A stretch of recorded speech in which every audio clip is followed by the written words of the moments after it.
নমস্কাৰ মৰমৰ ছাত্ৰ-ছাত্ৰীসকল মোৰ নাম অৰুন্ধতী ৰয় আজি আমি শিকিবলৈ লৈছো অষ্টম শ্ৰেণীৰ প্ৰথমটো অধ্যায় পৰিমেয় সংখ্যা আৰু পৰিমেয় সংখ্যাৰ প্ৰথমটো অংশ মানে পৰিমেয় সংখ্যানো কি আমি জানো আহা পৰিমেয় সংখ্যা জানাৰ আগতে তোমালোকে আগৰ ক্লাছত শিকি আহা স্বাভাৱিক সংখ্যা পূৰ্ণ সংখ্যা এইবোৰৰ জ্ঞান আমি পৰিমেয় সংখ্যাত আমি ব্যৱহাৰ কৰিম যেনেকৈ অখণ্ড সংখ্যা এইবোৰ সকলোবোৰ তো পৰিমেয় সংখ্যা হেতুনো কি সংখ্যা পৰিমেয় সংখ্যা এনেকুৱা এটা সংখ্যা যাক আমি p/q ৰূপত লিখিব পাৰো অৰ্থাৎ p/q পৰিমেয় সংখ্যা p/q ৰূপত লিখিব পাৰো আৰু p আৰু q নো কি সংখ্যা p আৰু q হৈছে অখণ্ড সংখ্যা p কেনেকুৱা ধৰণৰ হ'ব পাৰে p হ'ব পাৰে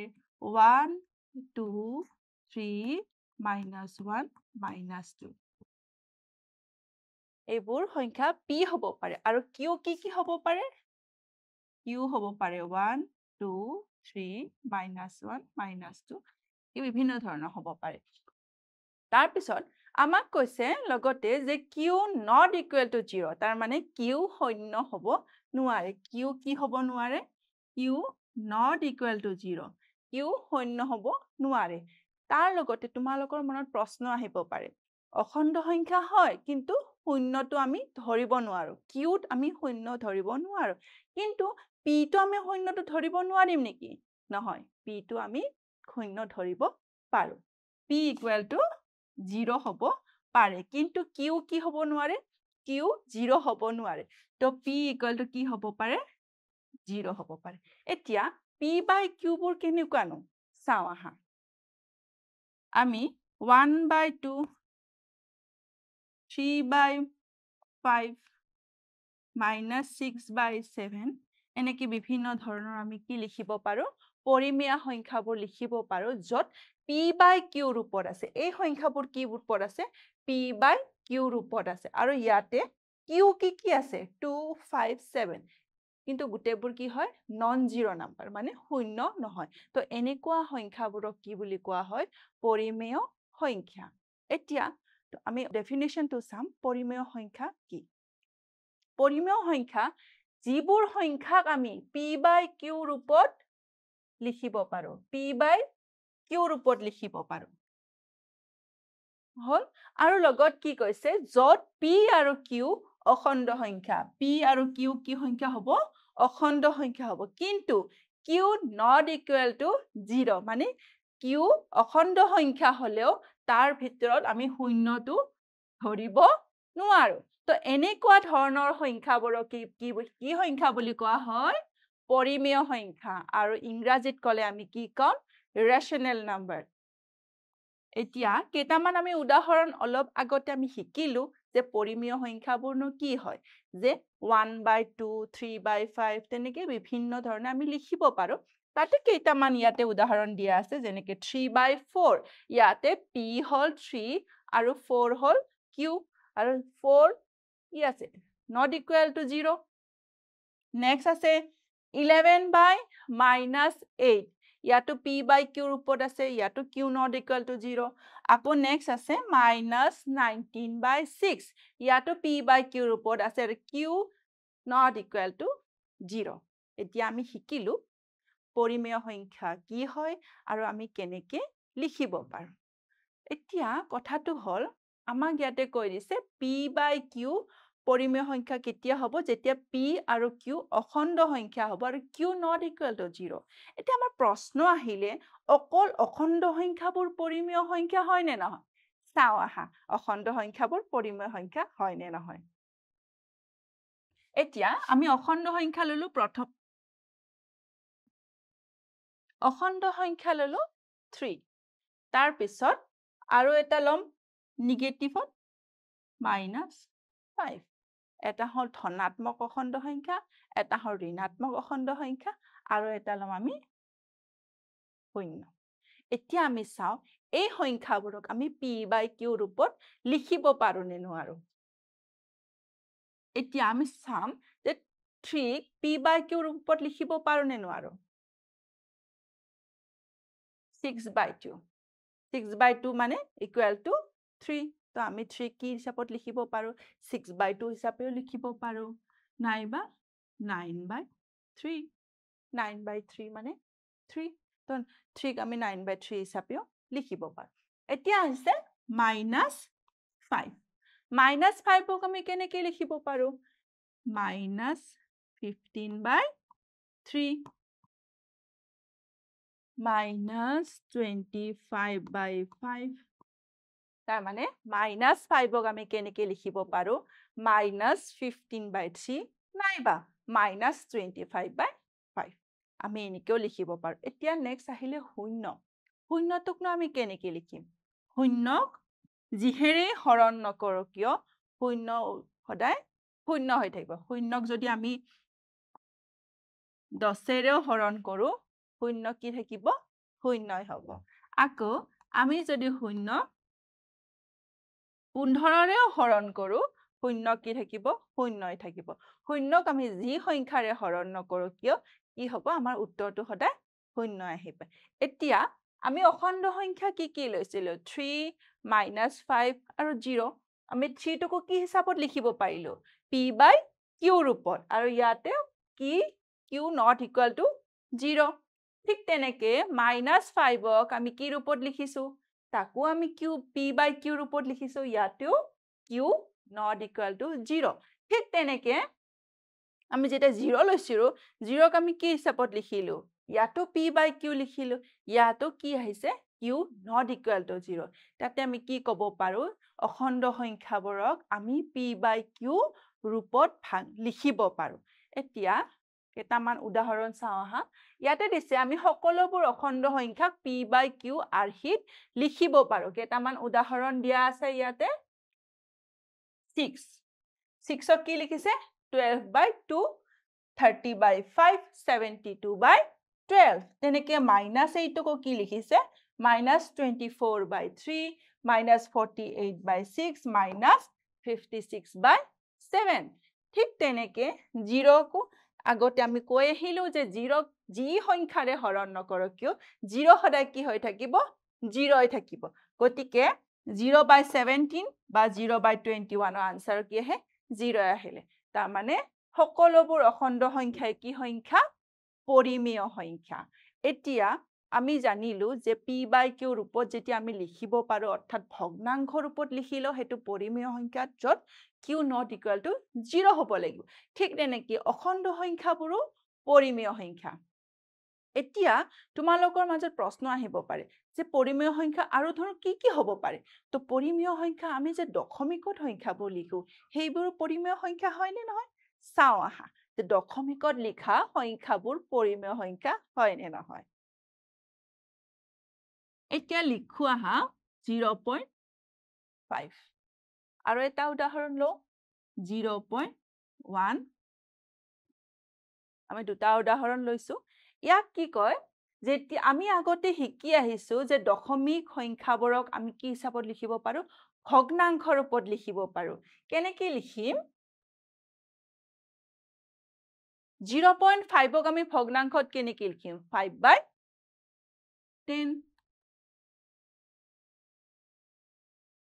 0.1 ক আমি কেনেকৈ লিখিব পাৰো 12/100 এই সংখ্যাবোৰক আমি কেনসেল কৰি সৰুকেও লিখিব পাৰো কিন্তু আমি লিখা নাই 5/10 লিখিছো বা 12/100 লিখিছো অৰ্থাৎ আমি যিবোৰ দশমিক সংখ্যা পাইছিল সেইবোৰ কিহত পালো p/q ৰূপত লিখিলো অৰ্থাৎ আমি এবোৰ p/q ৰূপত লিখাৰ উপৰিও আৰু আমাৰ যিবোৰ q আছিল অৰ্থাৎ হৰ আছিল হৰবোৰ কি হৈছে not equal to 0 তাৰ মানে আমাৰ যিবোৰ পৰিমেয় সংখ্যা হোৱাৰ কাৰণে যিবোৰ আমাৰ কন্ডিশনস লাগিছিল সেইবোৰ আমাৰ কি হৈছে মিলি গৈছে 5/10 12/100 তাৰ মানে p/q ৰূপত আছে আৰু লগতে q not equal to 0 আছে তো আমি কি ক'ব পাৰো যে দশমিক সংখ্যাবোৰো আমি পৰিমেয় সংখ্যা বুলি ক'ব পাৰো আৰু এইবোৰ সংখ্যা কি সংখ্যা এইবোৰ দশমিক হলো সমাপ্তি দশমিক সংখ্যা তাৰ মানে ইয়াৰ পিছত আৰু যে বেলেগ বেলেগ বেলেগ সংখ্যা পুনৰাবৃত্তি হৈ থকা নাই গতিকে আমি কি ক'ব পাৰো এনেকুৱা ধৰণৰ দশমিক সংখ্যাবোৰক আমি পৰিমেয় সংখ্যা বুলি ক'ব পাৰো এতিয়া চোৱা ইয়াতে কেইটামান আমাক দশমিক সংখ্যা দিছে যেনেকে 0.7 কি লিখিছে 7/10 নেক্সট আহিছে 0.91 এটো কি লিখিছে 93/100 নেক্সট আহিছে -2.367 এটো কি লিখিছো আমি ভগ্নাংশ ৰূপত লিখিছো ইয়াতে কৈ দিয়া আছে দশমিক বিন্দুৰ সীমিত স্থানলৈ প্ৰসাৰিত সীমিত স্থানলৈ মানে এটো 2.367 ইয়াৰ পিছত ই আকৌ আগলৈ আগবাঢ়ি যোৱা নাই ইয়াতে আমি কি হৈছে সমাপ্তি হৈছে তো এনেকুৱা সংখ্যাবোৰ সদায় কি সংখ্যা হয় পৰিমেয় সংখ্যা এতিয়া আমাৰ কিছুমান দশমিক সংখ্যা আছে যিবোৰ অসীমলৈ বিস্তাৰিত হৈ থাকে মানে সেই দশমিক সংখ্যাবোৰ শেষ হৈ নাযায় তো তেনেকুৱা আমি এটা উদাহৰণ চাওঁ আহা 1/3 যেতিয়া আমি একক 3ৰে হৰণ কৰিম ইয়াৰ উত্তৰটো কি আহিব ইয়াৰ উত্তৰটো আহিব 0.3333 0.3333 আহি থাকিব এই কিয় শেষ নহয় মানে ইয়াত এই সংখ্যাটো এই অসীমলৈ বিস্তাৰিত হৈ থকা দশমিক সংখ্যা আৰু ইয়াতে এই অংকটো 3 অংকটো বাৰে বাৰে বাৰে কি হৈছে পুনৰাবৃত্তি হৈ গৈ আছে মানে এটো শেষ হৈ নাযায় তো এনেকুৱা সংখ্যাবোৰক আমি কি সংখ্যা বুলি কওঁ পৌনঃপুনিক সংখ্যা অৰ্থাৎ যি সংখ্যাটো বাৰে বাৰে পুনৰাবৃত্তি হৈ থাকে সেই অসীমলৈ পুনৰাবৃত্তি হৈ থাকিব তো সেই সংখ্যাবোৰৰ ওপৰত আমি এটা বাৰ দি দিম তো বাৰ দিলে এই সংখ্যাবোৰ কি হয় পৌনঃপুনিক সংখ্যা আৰু এই পৌনঃপুনিক সংখ্যাবোৰ কি হয় একটা পৰিমেয় সংখ্যা ইয়াতে চাব পাৰা যে দশমিকত থকা সংখ্যা আমি অলপ আগতে চালো 0.333 ইকুৱেল টু 1/3 ঠিক তেনেকে আৰু এটা তলত উদাহৰণ দিছে 0.142857 এই একেটা অংক আকৌ ৰিপিট হৈছে ই আকৌ কি হৈ থাকিব বাৰে বাৰে বাৰে বাৰে অসীমলৈ বিস্তাৰিত আছে কিন্তু সেই একেটা অংকই বাৰে বাৰে কি হৈ থাকিব পুনৰাবৃত্তি হ'ব এই পুনৰাবৃত্তি হলেও যেহেতু একেবিলাক সংখ্যা অংকই আহি আছে তো এইবোৰ কি সংখ্যা পৌনঃপুনিক দশমিক সংখ্যা আৰু আমি কৈছিলো যে পৌনঃপুনিক দশমিক সংখ্যাবোৰ কি হয় একটা পৰিমেয় সংখ্যা এতিয়া আমি পৰিমেয় সংখ্যানো কি পঢ়িলো এতিয়া আমি সাৰাংশ হিচাপ চাওঁ আহা পৰিমেয় সংখ্যা কোনবোৰ হয় প্ৰথমতে আমি শিকিছিলো যে অখণ্ড সংখ্যাবোৰ কি সংখ্যা সকলোবোৰ অখণ্ড সংখ্যা পৰিমেয় সংখ্যা এটো আমি শিকি আহিছো নেক্সট শিকিছিলো দশমিক সংখ্যা সমাপ্তি কৰা দশমিক সংখ্যা যেনেকে 3.125 ইয়াৰ পিছত আৰু অংক নাই তো এনেকুৱা সমাপ্তি হোৱা দশমিক সংখ্যাবোৰ কি সংখ্যা পৰিমেয় সংখ্যা এটো আমি পঢ়ি আহিছো এতিয়া আমি নেক্সট কি আছে অসমাপ্তি পুনৰাবৃত্তিমূলক সংখ্যা 0.3333 তাৰ মানে এটো অসীমলৈ বিস্তাৰিত হৈ থকা আৰু একেটা সংখ্যাই পুনৰাবৃত্তি হৈ আছে তো এনেকুৱা সংখ্যাবোৰ কি সংখ্যাবোৰ পাইছিলো আমি অৰ্থাৎ পৌনঃপুনিক দশমিক সংখ্যাবোৰ কিন্তু কি সংখ্যা পৰিমেয় সংখ্যা আৰু ভগ্নাংশ ৰূপত আছে এটোটো আমি দেখিছো p/q ৰূপত আছে যত q not equal to 0 আছে তো এনেকুৱা সংখ্যাবোৰ কি সংখ্যা পৰিমেয় সংখ্যা এতিয়া আমি শিকিলো পৰিমেয় সংখ্যা কোনবোৰ হয় তাৰ পিছত এতিয়া আমি জানো আহা কোনবিলাক সংখ্যা পৰিমেয় সংখ্যা নহয় কোনবিলাক সংখ্যাক আমি ক'ব পাৰো যে এইবোৰ সংখ্যা পৰিমেয় নহয় যিবোৰ সংখ্যা অসীমলৈ বিস্তাৰিত হৈ থাকে মানে দশমিকৰ পিছত অসীমলৈ বিস্তাৰিত হৈ থকা সংখ্যা কিন্তু একেটা অংক বাৰে বাৰে কি হোৱা নাই পুনৰাবৃত্তি হোৱা নাই ইয়াতে বেলেগ বেলেগ অংক আহি আছে যেনেকে দশমিকৰ পিছত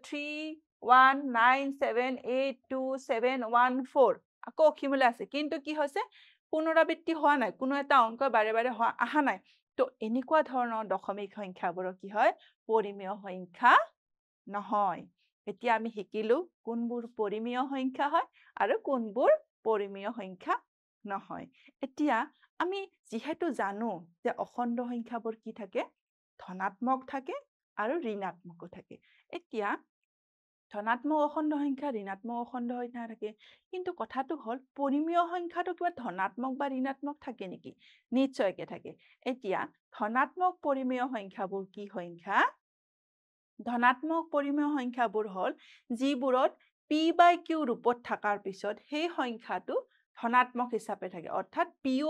p আৰু q দুটাই যদি ধনাত্মক হয় তেতিয়া ধনাত্মক হৈ থাকিলে আৰু p আৰু q দুটাই যদি ঋণাত্মক হয় তেতিয়া গৈ পেলাই কি হ'ব কেনসেল হৈ পেলাই দুটাই ধনাত্মক হৈ যাব ইয়াতে p/q আছে 8/9 দুটাই ধনাত্মক এটো ধনাত্মক পৰিমেয় সংখ্যা নেক্সট আহিলে 7/12 এটো কি আছে 7 ধনাত্মক 12 ধনাত্মক গতিকে এটো কি আহিলে ধনাত্মক পৰিমেয় সংখ্যা নেক্সটত আছে -9/-11 ইয়াতে p ঋণাত্মক q ঋণাত্মক আমি জানো যে দুটা -9 -11 তো মাইনাস মাইনাস আমাৰ কেনসেল হৈ কি হৈ থাকিব তো প্লাস হৈ থাকিলে তো আমি আনসাৰটো আহিলে 9/11 তো এনেকুৱা পৰিমেয় সংখ্যাবোৰ কি হ'ব ধনাত্মক পৰিমেয় সংখ্যা তো ঋণাত্মক পৰিমেয় সংখ্যাবোৰ কেনেকুৱা হয় যদি p নাইবা q যিকোনো এটা যদি নিগেটিভ হয় তেতিয়া হলে কি হ'ব এটা প্লাস এটা মাইনাস মিলি পৰিমেয় সংখ্যাটো কি আহিলে মাইনাসত আহিলে গতিকে হেনেকুৱা সংখ্যাবোৰ কি হ'ব নিগেটিভ নাম্বাৰ যেনেকে -7/8 এটা মাইনাস এটা প্লাস প্লাসে মাইনাসে কি হয় আমি জানো মাইনাস হয় তো মাইনাস আহিলে এই সংখ্যাটো কি আহিলে ঋণাত্মক পৰিমেয় সংখ্যা অৰ্থাৎ নিগেটিভ ৰেশনাল নাম্বাৰ আকৌ নেক্সটটো কি আছে এটা পজিটিভ এটা নিগেটিভ তো উত্তৰটো কি আহিলে আমাৰ নিগেটিভতে আহিলে এটা আছে পজিটিভ আৰু নিগেটিভ তো উত্তৰটো কিহত আহিলে আমাৰ নিগেটিভত আহিলে আমি কি পঢ়িলো ধনাত্মক পৰিমেয় সংখ্যা ঋণাত্মক পৰিমেয় সংখ্যা এতিয়া আমি চাও আহা কেইটামান প্ৰশ্ন চাও ইয়াতে কৈছে শূন্যটো পৰিমেয় সংখ্যা হয় নে নহয় শূন্যটো পৰিমেয় সংখ্যা হয় নে নহয় চাও আমি শূন্যক আমি পৰিমেয় সংখ্যা হ'বলে আমি কি কৰিব লাগিব পৰিমেয় সংখ্যা হলে আমাৰ যেটো আমাৰ জানিব লাগিব যে হেতু p/q ৰূপত নিশ্চয়কৈ থাকিব পাৰিব লাগিব নিশ্চয়কৈ কি ৰূপত থাকিব লাগিব p/q ৰূপত থাকিব লাগিব আৰু q not equal to 0 হ'ব লাগিব তো আমি চাও আহা যেতিয়া আমি 0 টো লিখিম আমি 0 কি লিখিব পাৰো যিকোনো গোটা সংখ্যাৰ হৰ সদায় কি হয় 1 হয় তো 0 আমি কেনেকৈ লিখিব পাৰো 0/1 তো 0 যেহেতু পূৰ্ণ সংখ্যা আমি কি লিখিব পাৰো 0/1 লিখিব পাৰো তো ইয়াতে কি আহিলে p/q ৰূপত আহিলে আৰু ইয়াতে কি q not equal to 0 তো যিবোৰ আমাৰ পূৰ্ণ সংখ্যা পৰিমেয় সংখ্যা হ'বলে যিবোৰ আমাক কন্ডিশনস লাগে হেবোৰ যেহেতু মানি চলিছে শূন্যই গতি কি ক'ব পাৰো শূন্যটো এটা পৰিমেয় সংখ্যা হয় দ্বিতীয়টো প্ৰশ্ন আমি চাও আহা 0.3147985 আৰু এটো কি হৈছে অখিমলৈ বিস্তাৰিত হৈ থকা সংখ্যাটো পৰিমেয় সংখ্যা হয় নে নহয় আগতে আমি পাই হেছো যিবোৰ দশমিক সংখ্যা অখিমলৈ বিস্তাৰিত হয় কিন্তু একেটা অংক আমাৰ পুনৰাবৃত্তি নহয় তো এনেকুৱা ধৰণৰ সংখ্যাবোৰ কি পৰিমেয় সংখ্যা নহয় তো ইয়াৰ উত্তৰটো কি হ'ব অপচন বি নহয় তো মৰমৰ ছাত্ৰ-ছাত্ৰীসকল আজি আমি পঢ়িলো পৰিমেয় সংখ্যাৰ পৰিচয় তাৰ মানে পৰিমেয় সংখ্যা নহয় কি কোনবোৰ হয় পৰিমেয় সংখ্যা কোনবোৰ পৰিমেয় সংখ্যা নহয় আৰু পৰিমেয় সংখ্যা হ'বলে আমাৰ কি কন্ডিশনস লাগে কোনবিলাক আমি মানি চলিব লাগিব হেবোৰ আমি আজি পাঠত পঢ়িলো আশা কৰিছো তোমালোকে আমাৰ আজি পঢ়াখিনি ভালকে বুজি পাইছা আৰু আমি নেক্সট অংকত আমি পঢ়িম পৰিমেয় সংখ্যাৰ কিছুমান বিধি কি পৰিমেয় সংখ্যাৰ বিধি থাকে হেবোৰ আমি পৰৱৰ্তী ক্লাছত আমি পঢ়িবলৈ পাম গতিকে আজিলৈ ইমানতে থাকিলে ধন্যবাদ